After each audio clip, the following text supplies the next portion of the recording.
Hi అండి, అందరూ బాగున్నారా? మనమైతే ఈరోజు వరిపిండి సగ్గుబియ్యం వడియాలు ఎలా పెట్టుకోవాలో ఒకసారి తయారీ విధానం చెప్పుకుందాం.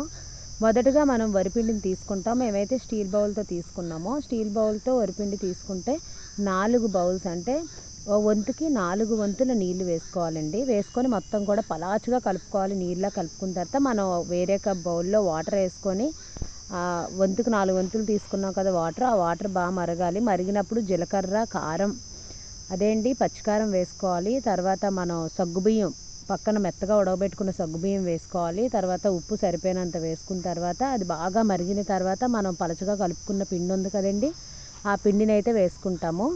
అలా వేసుకున్న తర్వాత బాగా ఉడకాలి. బాగా అంటే మీకు తెలుస్తుంది కదా, పలచగా ఉడికిన తర్వాత మనం వేరే వేరే బౌల్స్లో వాటిని తీసుకుంటే కొంచెం చల్లారిన తర్వాత మనం స్పూన్స్తో అలా వేసుకోవడం. మేమైతే నలుగురు పెట్టుకున్నామండి. నలుగురు పెట్టాం కాబట్టి 4 స్పూన్స్తోనే అలా పెడుతున్నాము. చూడండి, మీ పెద్ద సైజు కావాలంటే పెద్ద సైజు పెట్టుకోవాలి. మేమైతే మీడియం సైజు పెట్టుకున్నాము. చాలా అంటే చాలా క్రిస్పీగా ఉంటాయి. సాంబార్లో నంచుకోవడానికి బాగుంటాయి. పిల్లలకి స్నాక్స్లా పెట్టుకోవడానికి బాగుంటాయి.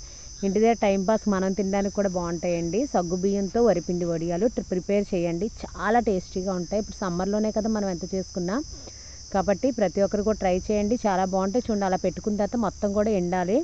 ఎండిన తర్వాత ఈవినింగ్ తీసేసుకోవచ్చండి. ఈవినింగ్ మొత్తం కూడా మనం తీసుకోవడం అంటే ఫ్రీగా రావు అవి.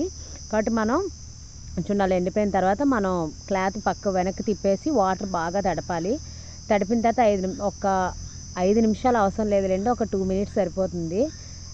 2 నిమిషాలు ఉంచిన తర్వాత తీస్తే, మొత్తం నానిన తర్వాత తీస్తే ఇంత నీట్గా వస్తాయి. నీట్గా వచ్చిన తర్వాత మనం వాటిని ఒక ప్లేట్లోకి తీసేసుకొని ఎండలో ఎండబెట్టేసుకోవడమే. ఎండబెట్టేసుకుంటే వడియాలు రెడీ అయిపోతే